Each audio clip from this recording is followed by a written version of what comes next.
Hello students, कैसे आप सभी। स्वागत है आप सभी का इस वीडियो में। हम बात करते हैं नीट यूजी 2025 के रिजल्ट के बारे में।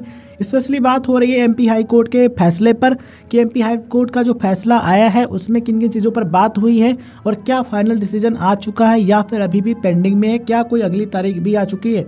तो सोशल मीडिया पर जो खबर है उसके अकॉर्डिंग हम आपको बता रहे हैं। देखिए, मीडिया हाउसेस के अकॉर्डिंग जो हमें न्यूज़ मिल रही है तो दो तरीके की न्यूज़ है। पहली न्यूज़ है, देखिए, एक जो वेबसाइट है वो लिखती है कि नीट यूजी रिजल्ट पर एमपी हाई कोर्ट का बड़ा फैसला, 75 छात्रों को छोड़कर जारी होगा रिजल्ट। मतलब कि 75 जो स्टूडेंट्स हैं, ठीक है, जो पिटीशन वाले होंगे, मतलब कि याचिका दायर करने वाले होंगे, उनको छोड़ करके सभी जो अदर स्टूडेंट्स हैं उनका रिजल्ट जारी हो सकता है। तो ये खबर आपने समझ ली।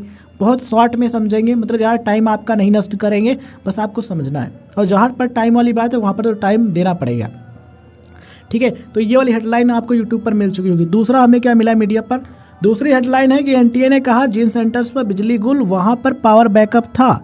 पहले ऑब्जर्वर ने कहा था सेंटर्स पर बैकअप की व्यवस्था नहीं थी। अगली सुनवाई 16 जून की। तो इस चीज़ को ज़रा समझिए। देखिए, यहाँ पर सबसे पहले समझिए क्या कहना है। एनटीए ने कहा जिन सेंटर्स पर बिजली गुल वहाँ पर पावर बैकअप था, और पहले ऑब्जर्वर ने कहा था सेंटर्स पर बैकअप की पूरी व्यवस्था नहीं थी। इसलिए जो अगली सुनवाई है वो 16 जून को है। मतलब कि फाइनल डिसीजन अभी तक नहीं आया है, चीज़ें पेंडिंग में अभी भी हैं। और वो जो डायलॉग है ना, तारीख पर तारीख वाला, वो बिल्कुल यहाँ पर अप्लाई होता है। आप अप्लाई कर सकते हो, ठीक है। मतलब कि तारीख पर तारीख हो रही, कोई जो फाइनल डिसीजन है वो हो ही नहीं रहा, टाइम लग रहा है। तो देखिए क्या है मामला, समझते हैं। देखिए, ये जो न्यूज़ है इसका सोर्स का लिंक हम डिस्क्रिप्शन बॉक्स में दे देंगे। और ये जो न्यूज़ है इनके एप्लीकेशन पर, जो वेबसाइट है मीडिया वाली, इनके ऐप पर मिल पाएगी। और अगर आप वेबसाइट पर जाओगे तो पूरा नहीं पढ़ पाओगे, फ्री में एक्सेस नहीं मिलेगा, ठीक है। तो चलिए पूरी खबर को पढ़ते हैं। नीट यूजी परीक्षा में बिजली गुल होने के मामले में सोमवार 9 जून को हाईकोर्ट में सुनवाई हुई। मतलब कि आज एमपी के हाईकोर्ट में सुनवाई हुई। किसको? बिजली जो कट हो गई थी उस चीज़ को लेकर के। इसमें एनटीए की ओर से तर्क दिया गया कि जिन सेंटरों में बिजली गुल हुई थी, मतलब कि पावर कट हुआ था, वहां पर पावर बैकअप की व्यवस्था पूरी थी। इस पर याचिकाकर्ता स्टूडेंट्स के एडवोकेट मृदुल भटनागर ने तर्क दिया कि एनटीए के एक ऑब्जर्वर ने रिपोर्ट में खुद लिखा है कि सेंटर्स पर पावर बैकअप की व्यवस्था नहीं थी। इस बहस के बाद हाईकोर्ट ने अगली तारीख 16 जून तय की है। इसमें फैसला संभावित है। इसमें स्पष्ट हो सकता है कि 2000 से अधिक प्रभावित स्टूडेंट्स को री एग्ज़ाम का मौका मिलेगा या नहीं। इससे पहले 5 मई को हाई कोर्ट में इस मुद्दे पर ज़्यादा बहस नहीं हो सकी। और पुराना पढ़ना चाहो तो बहुत सारी जो जानकारी है थोड़ा सा पढ़ लेते हैं, ठीक है। हो सकता है ये इन्फॉर्मेशन आपको ना हो। बिजली गुल के सीसीटीवी फुटेज उपलब्ध कराने का कहा गया था, ठीक, कराने का कहा था। याचिकाकर्ता स्टूडेंट्स के एडवोकेट मृदुल भटनागर ने हाईकोर्ट में आवेदन लगाकर नीट यूजी के रिजल्ट की तारीख आगे बढ़ाने और तेज आंधी बारिश के कारण बिजली गुल होने के सीसीटीवी फुटेज उपलब्ध कराने की मांग की गई थी। 29 मई की सुनवाई में इन आवेदनों पर भी बहस होना थी, लेकिन नहीं हो सकी। 26 मई को सुनवाई हुई थी, जिसमें एनटीए, मतलब कि नेशनल टेस्टिंग एजेंसी जो आपकी है, की ओर से solicitor general Tushar Mehta virtual उपस्थित हुए, मतलब कि ऑनलाइन उपलब्ध हुए। उन्होंने एनटीए की ओर से तो एडवोकेट मृदुल भटनागर ने याचिकाकर्ताओं की ओर से रिजाइंडर पेश किया था। इसके बाद एनटीए ने समय मांगा था। इस सुनवाई से पहले एनटीए ने जांच समिति बनाने को कहा था, एक रिपोर्ट भी दी थी। कोर्ट में सुनवाई शुरू होने से पहले एनटीए की ओर से भारत के सॉलिसिटर वर्चुअल अपीयर हुए और हाईकोर्ट से समय मांगा था।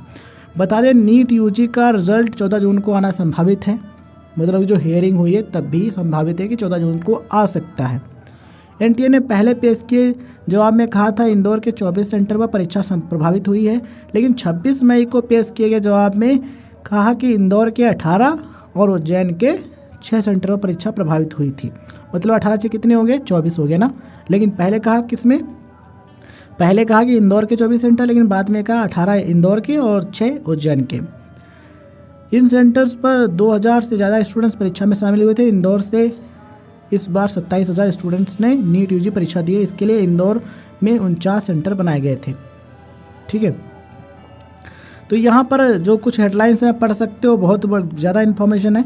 आप चाहो तो ये जो न्यूज़ का सोर्स है इसका लिंक हम डिस्क्रिप्शन बॉक्स में दे देंगे, वहाँ से। तो स्टूडेंट्स, अब हम बात करते हैं हम सभी के ओपिनियन की, मतलब कि आपका और हमारा ओपिनियन क्या हो सकता है। देखिए क्या लिखा है। एनटीए ने कहा जिन सेंटर्स पर बिजली गुल वहाँ पर पावर बैकअप था। पहले ऑब्जर्वर ने कहा था सेंटर्स पर बैकअप की व्यवस्था नहीं थी। देखिए ऐसा क्यों कहा गया?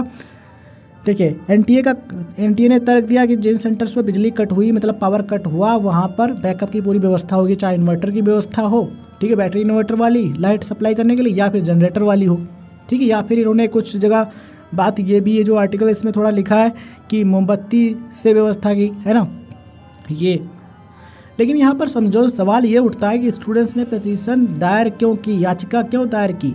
अगर उनको प्रॉब्लम नहीं होती थी, मतलब कि वहाँ पर प्रॉब्लम नहीं हुई होगी, तो क्या वे दायर करते पिटीशन? अदर स्टूडेंट्स ने नहीं दायर की, सवाल तो ये उठता है। और यहाँ पर ये भी है, देखिए जो याचिकाकर्ता स्टूडेंट्स के एडवोकेट मृदुल भटनागर जी हैं, उन्होंने तर्क दिए कि एनटीए के एक ऑब्जर्वर ने रिपोर्ट में खुद लिखा है कि सेंटर्स पर पावर बैकअप की व्यवस्था नहीं थी। मतलब एक तरफ एनटीए ये कह रहा है कि पावर बैकअप की पूरी व्यवस्था थी, उसी तरफ एनटीए के जो ऑब्जर्वर है, ठीक है, उन्होंने रिपोर्ट में लिखा है कि सेंटर्स पर पावर बैकअप की व्यवस्था नहीं थी, ठीक है। तो आप क्या कर सकते हैं? कोर्ट से यही डिमांड कर सकते हैं एक सही डिसीजन दिया जाए जो दोनों के पक्ष में हो, मतलब कि एनटीओ को ज़्यादा प्रॉब्लम ना हो, ठीक है, और स्टूडेंट्स को भी प्रॉब्लम ना हो, उनको भी सोल्यूशन मिले, ठीक है। तो कुछ ना कुछ स्टूडेंट्स के लिए होना चाहिए, चाहे उनके लिए स्पेशल एग्ज़ाम कंडक्ट कराए या फिर उनको कुछ अलग से मार्क्स दे, ठीक है। तो वो डिपेंड करेगा कोर्ट के फाइनल डिसीजन पर। अभी के लिए आप जो अपडेट है वो देखते रह सकते हो। ये जो मीडिया सोर्सेज के लिंक हमें मिले, वो हम सभी लिंक आपको शेयर कर देंगे डिस्क्रिप्शन बॉक्स में, वहाँ पर क्लिक करके आप पढ़ सकते हो।